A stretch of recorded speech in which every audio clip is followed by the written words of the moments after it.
Tuhod! Naku, nagtama. Nagtama na twist ng tuhod mo, sir. Oo, nagbago yung posisyon. Dapat yun, hindi tatama. Ano nangyari sa'yo? Basketball siya. Sa basketball, gumalaw. Oh. Dapat yun, hindi yung tatama. Yung mga bukol natin dyan. Maaring kasi, kung mapapansin mo, ito maluwag. Ito masyadong masikip. Yan o. Ayan, dapat na x-ray natin. Hindi siya tatama. Ngayon, pagka dinidiin mo yan, wala, masakit yan. Ayan, sa kanya. Eh kasi, nagtatama eh. Kailangan niya may tulak po rito para mapunta siya. Hindi ganito kalayo. Masyadong nakadiin eh. Pansin mo pag ginaganon mo, Pag may pwersa. pag may puwersa yun, yung may bigat. Siyempre, tatama yung buto sa buto. Eh, masasaktan ka. Parang matapos. Meron kasi yan tinatawag na MCL, ay mga meniscus sa gitna. Tapos yung naka-cross na ACL at PCL, yun may ipit sa gitna. Okay, pero lalabas dito, no dislocation, no fracture, Wala. negative. Normal nga. Normal, pero ikaw, normal ka. Hindi, may nalaman naman ako na. Tsaka pag... Then, normal lang naman. Yun lang naman kasi, kung gusto nyo ma-elaborate pa yung mga bagay-bagay na nakikita nyo sa ganito, MRI. Oo. MRI talaga. Sige, higa ka doon. Kubahin ko pa ito kanta. Huwag na. Higa ka dyan.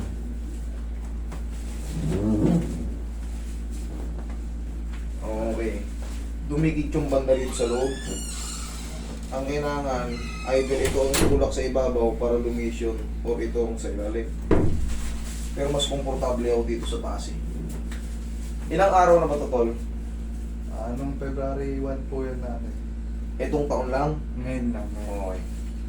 Si ano kasi, yung lumabas, 2014 pa yung naunahan eh. Tapos nauulitan. Hindi niya kasi pinaayos. Pero so far so good naman. Naayos naman ngayon. Namaganang malaki. Namagang malaking malaki.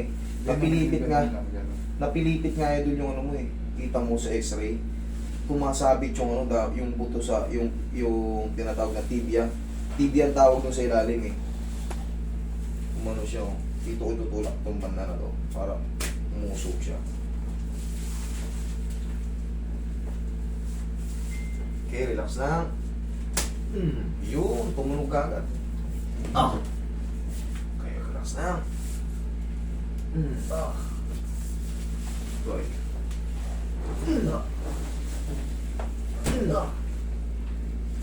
Thank you. Okay, relax na. Lagdag mo na. Last naman na yun. Sarap. Tumula ka agad eh. Naramdaman mo? Pag anong ka yan, may umano ka agad, umusog. Bumibigay kasi siya pag nilalaro eh. Pero normal ako everyday. Then pag napwersa siya, parang sinasaksak. Nakita mo yung sinabi ko sa'yo, nakatukod. Kaya pag nabigit, kahit nga ganunin mo lang yan, oh, hindi naman ng pwesa ka Meron nga. may pain ka agad, kaya kailangan yun, umiwas yun. Pag umiwas yun, makakapaglaro ka na ng maayos, makakabagsak ka na ng maayos, makalanding ka.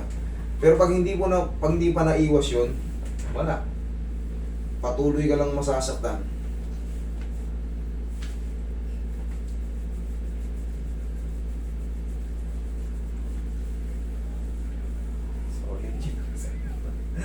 Sakit pa? Hindi na. Hindi na. Okay. Sumayad yun sa may ano. Yung gitna kasi na yun, ACL, PCL yun. Sa loob bang masakit? Ayun, yun nandun sa loob, ACL, PCL. Naka-cross yun sa gitnang-gitna. Yung parang may nakabukol na buto, nandun nakapag ganun yun.